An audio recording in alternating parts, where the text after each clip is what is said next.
We're getting our first look at the final tax bill recently revealed. Overall, this is a $1.5 trillion tax cut, the biggest in over 30 years. I think that we are going to be in a position to pass something as early as next week, which will be monumental.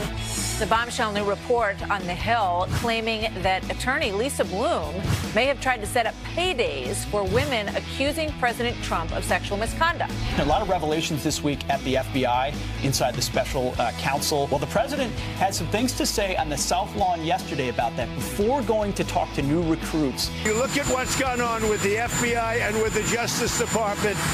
People are very, very angry. With me as your president, America's police will have a true friend. Speaking of Hillary Clinton, the longest book tour ever. The longest book tour ever has apparently come to an end. Still blaming others more than yourself. I don't blame others. The determining factor was the intervention by Comey. 26th year of Wreaths Across America when they will pay tribute to U.S. veterans at Arlington National Cemetery. We want to come out to Arlington and our other participating locations, and, it's a celebration of life.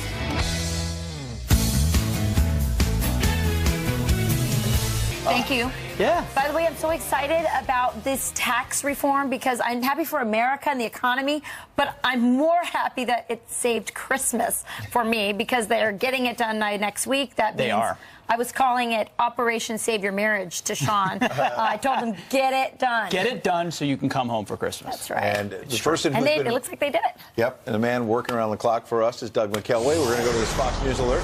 The Christmas present that the president promised almost delivered. This morning, we're getting our first look at the final tax bill that was laid out in this deal late yesterday. The stage is now set for a passage next week, but it took some compromise to get there. So what's in it and what's out? Doug McKelway is live in D.C. with that. Good morning, Doug. Morning, Pete. It was not until late yesterday afternoon that we heard a collective sigh of relief from Republicans on both sides of Pennsylvania Avenue and a loud grumble from Democrats. Assurance came yesterday when Senator Marco Rubio gave a thumbs up after he won some concessions that would make up to $1,400 of the child tax credit available as a tax refund to lower and middle income families. Holdout Bob Corker also came on board. So now the tax bill is headed for apparent passage. The House expected to vote on Tuesday, the Senate after that. Ways and Means Committee Chairman Kevin Brady said everybody's lives will be better off under this new bill. I think maybe the most important element people aren't yet thinking about is this April 15th, when you file your taxes, that is the last time you will file under this monstrous broken tax code. And President Trump tweeted late yesterday, "Great job, Kevin. We are all proud of you." Democrats are nearly unanimous in their opposition and frustrated that they, as the minority, were shut out of the process. They don't believe that all Americans will be better off under this bill. Tax reform bill is a disaster. It helps the wealthiest, most powerful corporations and individuals, and it hurts the middle class. And now some details. The final version of the Tax Cuts and Jobs Act keeps 7 tax brackets but reduces rates for 5 of them. The new rates start at 10% and then rise to 12, 22, 24, 32, 35, and 37%. The corporate tax rate is reduced from 35 to 21%, and the bill provides some sweeping tax deductions to other businesses, lowering their top effective tax rate to about 30% instead of 39.6%. And a few details for you there, guys. Should expect a passage probably midweek, late week. Doug McKelway, appreciate the details this morning. You see the sun rising just behind him above that Capitol dome. Maybe there's a little bit of hope they're going to get some stuff done. Morning in America. Morning in America. Listen, the individual mandate will be repealed, which is the government can't tell us to buy something. You know, you're right that's kind of an undercovered part of this. It really is. It's a 2-for-1 punch. You're right. It's a 2-for, and the corporate tax rate cut. I mean, listen, I wish it wasn't 7 brackets. It should be 1 in my mind. We're going to talk to Herman Cain. He had a 999 plan. We'll ask him what he thinks about it.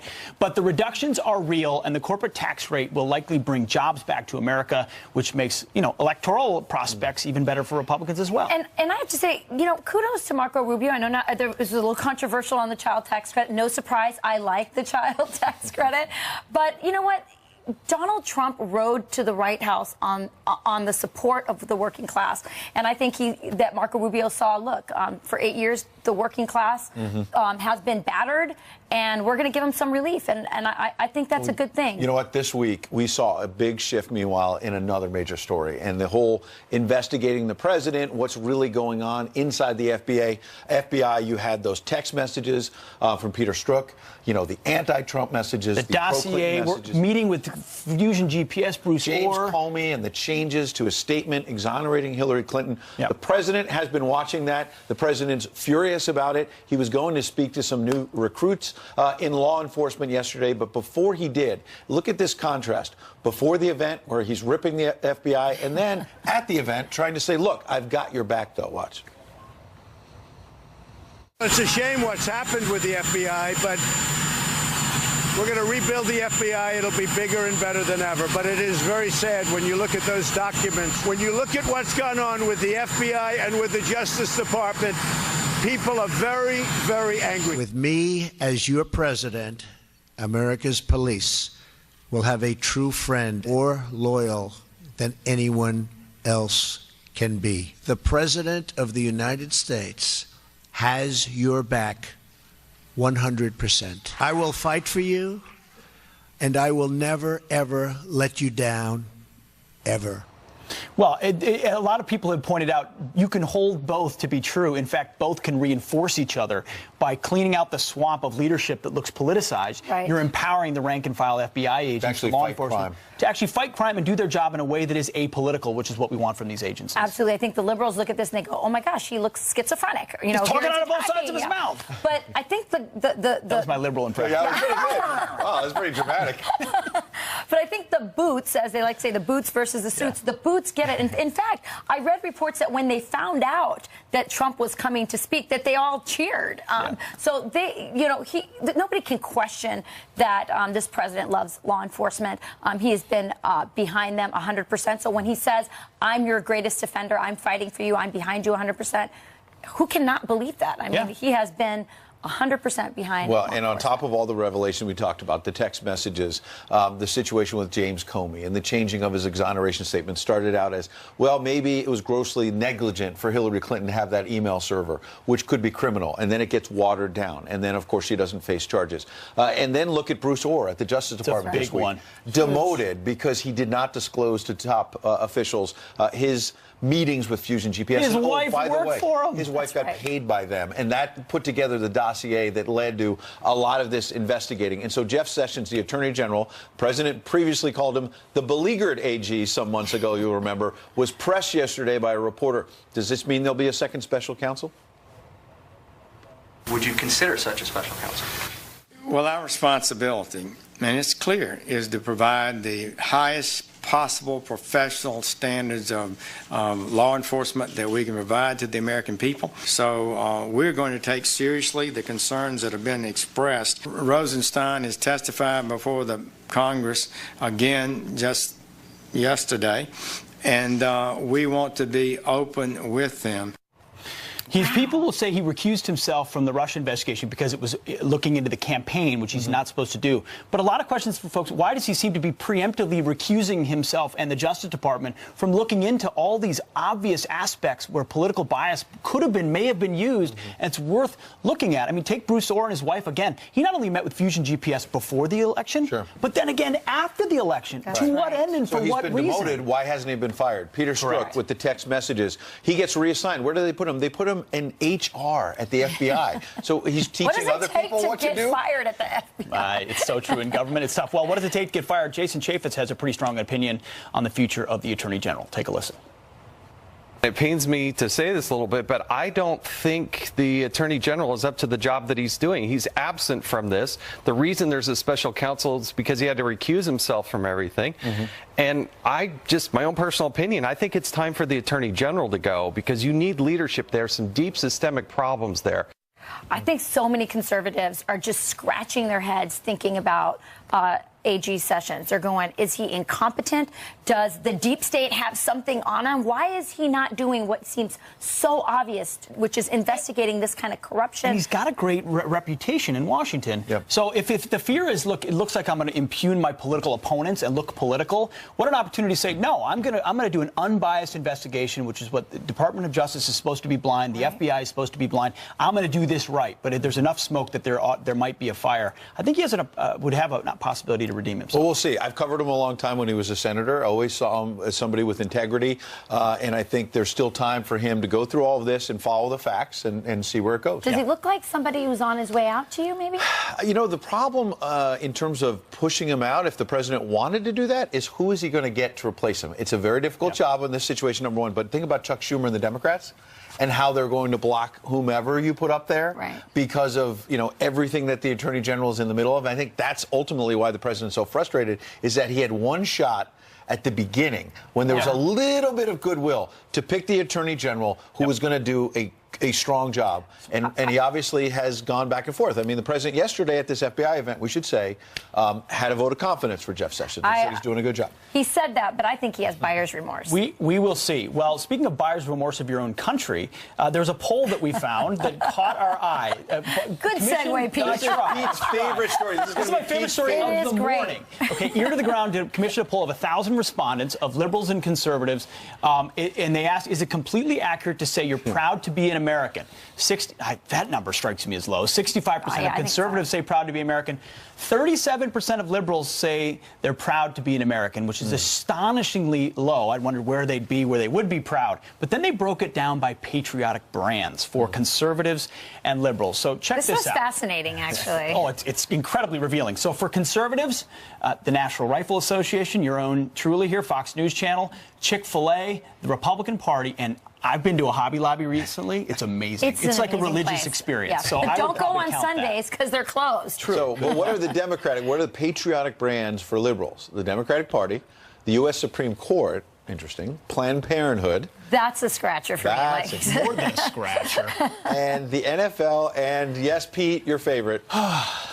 So the kneeling NFL, the kneeling Planned NFL. Parenthood, the top abortion group in America, and the organization the president calls the failing New York Times. And you Times. wonder why this country is so divided. I mean, just look at that divide. It's just stark. I mean, go ahead, Ed. Yeah, no, I was going to say, what do you think? Friends at FoxNews.com. Do you feel patriotic? Are you liberal? Are you conservative? Do you feel patriotic? And either side that you're on, what do you see as sort of brands are patriotic to you? Exactly. What brand did they miss, or which one did they really nail? Besides Fox News Channel, we'll keep that one. We'll take that one. I just think this is so interesting because I believe patriotism is taught, so it says a lot about parenting as well. Oh, absolutely. I mean, we do live in two Americas in many ways. So let us know. I think the American flag. There was also breakdowns about the the poll is fascinating. Hopefully we'll do a whole hour on it. If I was a producer, we would. We probably won't. Pete is a proud American. So we continue to break down, meanwhile, what's in the final version of the tax bill. It's critical for your wallet. Our next guest developed his own plan when he ran for president. Continuing to pivot off the current tax code is not going to boost this economy. This is why we developed 999. So you heard that number before. Does Herman Cain think Republicans got it right this time? We'll ask him live next. I am sincerely intrigued. And this World War II veteran is getting... Just in time for Christmas, Republicans unveil the final version of their tax bill. A vote is expected next week, but with all this rushing, did they get it right? Our next guest developed his own tax reform plan back in 2011 when he ran for president. Look at this. Continuing to pivot off the current tax code is not going to boost this economy. This is why we developed 999. 9% corporate business flat tax, 9% personal income flat tax, and a 9% national sales tax. Replacing all the other taxes with just 3 of them. Joining us now is former CEO of Godfather's Pizza and 2012 GOP presidential candidate Herman Cain. Mr. Cain, thanks for joining us this morning. So big win, you know, Republicans taking a victory lap, and rightfully so, but your plan had 999. This one still has 7 brackets. It may not be as simple as you wanted, but is it a big win for Republicans? It's not 999, but it's fine, fine, fine. And here's why. There are about 16 moving parts to the Republican plan. Now, I could go through all 16 or I could go through 9, but I won't do that. The reason that I say that this is still a good plan is because they got all of the big issues right. Even though it's 7 brackets, every one of the rates at each bracket went down except for 3. That's good news for individuals. Number 2, job creators, businesses. I know a lot of people are demagogue calling this a giveaway to the rich. No, it's not. Job creators had a big win. That is great. So that's going to help spur the economy. And then the biggest thing that they did right was to repeal the tax penalty on not having health insurance. The Democrats said you have to buy health insurance even if you don't want it. And if you don't buy it and you don't want it, you got to pay a penalty. So they have repealed that ridiculous demand. I think this plan is bold compared to where we are today. Mr. Kaine, it's Rachel Campos-Duffy here. You know I'm a big fan of yours and of your 999 plan, and I think you're right. It's fine, fine, fine with me. I think something that's not really talked about a lot is the Obamacare repeal mandate repeal. Yes. And as a businessman, you know that will have a big impact. Talk to us a little bit about that. Here's what you don't hear in the mainstream media. Last year, nearly 8 million people chose not to buy health insurance and chose to pay the penalty. Think about those 8 million people. Most of them are people that are the poorest, and they said, I can't afford to buy it. I'll try to pay the penalty. The Republican plan has removed that penalty so people will have a choice as to what they want to do with health insurance. I agree with you, Rachel. That is a huge win for the American people. Herman Cain, I think we should have had you on at 9 a.m., but you know what? You're good any hour. Thanks, buddy. Thanks a lot, Ed. Merry Christmas. Merry Christmas, Mr. Cain. Merry Christmas to all of you and your families. Thank you. We just heard what Herman Cain thinks about the GOP tax plan. What does President Trump's former campaign manager think? I think I got an idea about that. Corey Lewandowski, though, is coming up with the details. And a Christmas Carol controversy, if there is such a thing. Why some on the left, of course, are now labeling Jingle Bells as racist. What? Racist? Sometimes I can't even believe the words that I read. I know. Oh, what fun it is to ride. Welcome back to Fox and Friends. On this Saturday, some quick headlines for you. An ISIS-inspired killer gets the death penalty for beheading his coworker, who was a grandmother. Elton Nolan attacked her at an Oklahoma food processing plant back in 2014, you'll remember, assaulting multiple others as well. The 33-year-old told police that he believed his actions were following the Quran. Investigators are also finding an ISIS flag in his car, quite a tip-off, and a computer search history of ISIS beheadings. Well, just connecting those dots. And border arrests on the rise during the Trump administration. The U.S. government announcing a 7th straight month increase of putting people in handcuffs or denying entry. In November, that number reaching just over 39,000. That's up 12% from October and more than double the nearly 16,000 stopped or arrested in April. And the State Department is now tracking reports of blackouts and injuries related to potentially tainted alcohol at Mexican resorts. First you couldn't trust the water, now you can't trust the alcohol. The agency now under fire from lawmakers for underplaying the risks to American tourists. An ongoing investigation by the Milwaukee Journal-Sentinel identified more than 120 cases. Now there's a Christmas controversy brewing over this classic holiday carol. Listen up. Jingle bells, jingle bells. University professor claims Jingle Bells is rooted in racism. Wow. Professor Kaina Hamill saying, quote, the racial history of the song has remained hidden behind its local and seasonal affection. Blackface and racist origins have been subtly and systematically removed from its history. Carol Swain is a former professor at Vanderbilt University and the author of Abduction: How Liberalism Steals Our Children's Hearts and Minds. I mean, what a better book title than Stealing Christmas from Our Families? What in the world is going on? Well, in academia, we get rewarded for coming up with ideas, and the more extreme, the better.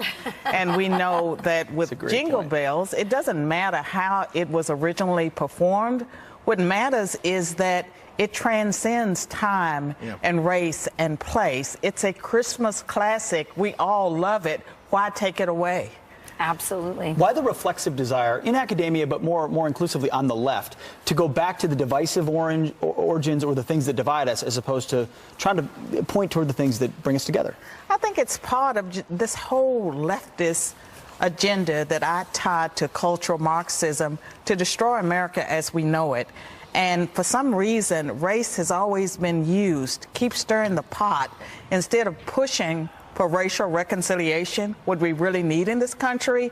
The political left and sadly the universities, they seem to have gone, I mean, they help create this environment where we send our young people to college, they get politicized. They may be indifferent to race. They see everyone the same, but once they get on the campus, they didn't get involved with the ethnic studies programs, then you get hatred.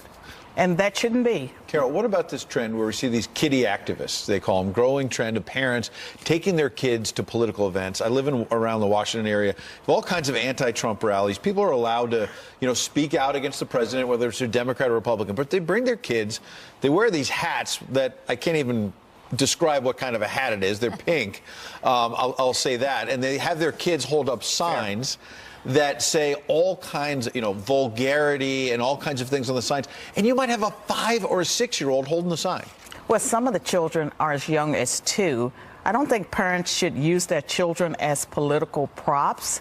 And I think that it's irresponsible for any parent to put their child in a situation where there's a potential for danger. If the child is old enough to express a desire to attend a rally, then that's one thing. But to take a child into a situation like that is irresponsible, I believe. I push back a little bit on that because as parents, I may not agree with the opinion of a anti-Trump rally, and I would never put a pink hat on my kid. But it's parents who teach their kids values and about ideas. I happen to be a political spouse. My kids think parades are for passing out political literature. They don't know that, it's for fun. So I do think that there's a role for parents in educating their kids about issues. Yes, I think that parents should educate their children with values and principles that shape their character. I don't see how taking a child to a protest rally, and I know there have been some teachers that have taken their whole classroom to a rally, a protest, without parental permission. That's right. There was a teacher that took a class to a field trip to a sex novelty shop. I talk about that in my book. There's something very, very wrong. There's something that I think we should all be concerned about. And a lot of those children, when they get old enough to think, they're going to rebel against what their parents have done to them. It's a great point. It's one thing to pass out literature at a parade. It's another thing to go to the Brooklyn Public Library for social justice story time and read your 1-year-old A is for activist. This is effectively liberal indoctrination, too, for a lot of parents. It is, and I find in college that the young people, they come and they have memorized all the answers to all the politically correct issues of our day. They think they know everything, and only the conservatives get challenged. Carol Swain, we appreciate you coming in. Thank you. Common sense. Get your book, Abduction, Stealing the... How Liberalism Steals the Hearts and Minds of Our Children. I love the title. Thank you. All right. Let's save Jingle Bells. Right? Okay, that's right. Save Jingle Bells. Coming up, it's happened again. Another hidden camera found spying on a family, this time on a cruise ship. And the left is calling President Trump crazy for his concerns about the credibility of Bob Mueller's investigation. But is he not onto something? Corey Lewandowski here to weigh in on that and much more next. It's a shame what's happened with the FBI, but we're going to rebuild the FBI. It'll be bigger and better than ever. But it is very sad when you look at those documents, and how they've done that is really, really disgraceful. And you have a lot of very angry people that are seeing it. It's a very sad thing to watch. Well, let's bring in Corey Lewandowski, the former campaign manager to President Donald Trump. And Corey, I think what he's saying in part is when they rebuild the FBI, it's going to be huge, not just big. You know better than anyone, author of Let Trump Be Trump with David Bossie. But in all seriousness, moving forward here, this was a pretty dramatic week, Corey, in terms of how the narrative has shifted in terms of FBI problems with the anti-Trump text, the James Comey changes in the Hillary Clinton exoneration statement. It's pretty dramatic. Well, it is dramatic, and what it shows is, unfortunately, the deep state is very real. And if you remember, it wasn't that long ago, Jim Comey was sitting in front of Congress telling them that he was leaking information to the media so that it could be used against this administration. And there has been no accountability for that whatsoever. And you also have to remember that you have got one FBI agent who was part of the significant part of the investigation to the Clinton administration, where he changed the rules, changed what it should say on the final outcome, interviewed Huma Abedin, interviewed Cheryl Mills, never accused them of lying, never brought them up under oath, but the rules are different for Mike Flynn, and that's what I think President Trump is concerned about, is those individuals. And look, that FBI agent, who also, I think, was having an illicit affair with an attorney over there, is now at the Human Resources Department. Where is the accountability in the deep state? Corey, I just want to correct one quick thing. You said the Clinton administration when you meant the Clinton campaign. You did that. I meant the Clinton cabal, excuse me. Oh, okay, well, because you got last time you said that on the show, you got a lot of grief from people saying. Well, Ed, the reason is I saw Crooked Hillary this week at a book signing I was doing. She came in. She was literally right in front of me. She asked a question, what happened? I said, let Trump be Trump happen. You had that line ready to go. I love it. Of course. Corey, Comey's been tweeting. I think the latest tweet he wrote was, the citizen safety lies in the prosecutor who serves the law and not factional purposes. A quote from Robert H. Jackson, a former attorney general. Tell me, what do you make of all these cryptic tweets from former Director Comey?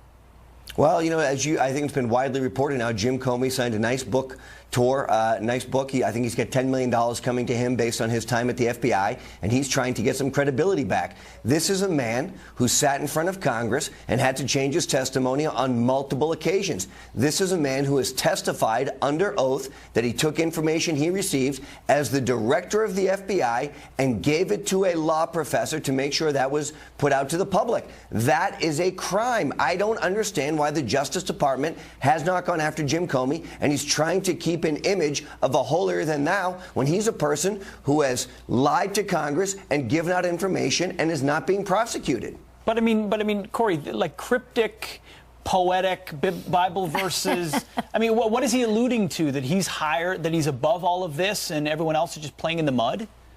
I think he's trying to keep himself relevant in this day and age right now, and people are talking about him, which is going to be great for his book sales. Look, when you get a $10 million advance on your book, you're supposed to be a government employee. This is everything that has been wrong with the deep state. Jim Comey is the deep state. We've seen it. Look, 99.99% of the people that work for the FBI are great Americans and do their job, but Jim Comey, as the head of it, has been a complete failure. You mentioned Hillary Clinton before. We went back and forth and had a little fun with that. She says she's wrapping up the book tour. I want to give you sort of what Rachel called earlier the greatest hits of the longest book tour ever. This was from the Ellen Show. Watch. I'm trying to stay in a really positive frame of mind. I always say when people ask me, how are you? I say, well, as a person, I'm okay, but as an American, I'm really concerned. Do you think that he's really going to last 4 years? Well, I can't answer that. I can't predict it. When they push through this tax plan, it's going to hurt so many people. The Democratic Party doesn't have rich donors either. I mean, has she changed her tune at all over the course of a year? Will she ever? Well, she's never going to change because they're still in denial at the Clinton campaign that they ran the worst campaign probably in American history. They had, 4 times as much money. They had all the resources because the system was rigged from the Democratic Party, and she couldn't win because she couldn't find Wisconsin on a map. And, it's amazing. Hillary Clinton had the opportunity to lay out what her vision was for America, and it was summarily rejected because the people wanted a change agent. She was not a change agent. What we see now is Donald Trump is getting his tax package done, which he pledged on the campaign. It's a promise made. Look, Hillary Clinton may not like the tax deal because maybe she has to pay extra taxes, but she's made her money off the backs of the taxpayers for the last 25 years. Yeah, hopefully they close those loopholes in the tax plan. By the way, at the risk of people out in the audience there saying we never said anything nice, she looks good in leather. I don't know if you saw that clip, Corey, but she's wearing a leather motorcycle jacket. And I think it looks pretty good. I saw her very close up in person, and she didn't look too good then, so I can't see. Sure. I can't see the clip. I tried to end on a positive note. Well, anyway, thanks for. Hey, let Trump be Trump, Hillary. That's what happened. That's the positive note. Okay. Thanks, Corey. Lewandowski, thank you. Turning now to your headlines. The U.S. Army Special Forces are now responding to one of their own, criticizing the elite group of soldiers an anonymous person claiming to be a, quote, Green Beret posting a harsh letter online saying the group's legacy, capability, and credibility is slipping. Military leaders say they're aware of the letter but stand by the unit's prestige. A family traveling on a Carnival cruise say they found this in their cabin, a camera hidden behind their TV with what appears to be an antenna possibly transmitting information. The unidentified father telling the Miami Herald the lens was pointed at their bed. Carnival crew members took the camera down, insisting it wasn't working. The family says they still have not received an apology. Next, a World War II veteran becomes a viral sensation dancing for his upcoming 95th birthday. Teaching Pete Hegseth some dance moves there, throwing his cane and dancing to the holiday classic Jingle Bells. A racist tune, apparently. We salute and you. those are your headlines. Rick, give us your impression of that. Rick's great got dance. some moves. No, that was all for you. That was all for you. All right, it's still cold outside right now, but this isn't going to last very long. We're going to start to see a warmer pattern move in this week. So if you have been kind of annoyed by this cold here, let's be honest, it hasn't been that bad, and it certainly is December here, so it should be a little bit chillier. We're also going to start to see a lot of moisture pull in across parts of the south today, in throughout Texas. Get ready. That's going to set up the stage here for a lot of rain across the south for a lot of this week. All right, guys. Come on over. We got some help for you. Okay. Our viewers have noticed your voice. Yes. And they're an endless source of wisdom for those of us in need. They are. They really are. So a couple of emails have came in with some This suggestions. one's good. Ken says Jack Daniels hot tea with lemon and honey works all the time. I like it. I like it. I like it, Ken. We'll have to get some JD. Donna says this doesn't taste great, but seems to work. Strain thyme leaves into hot water, make it a tea basically, and add a little honey. What do you think? I've done that once, actually. Did it What work? are you doing this morning? Nothing. Nothing so far?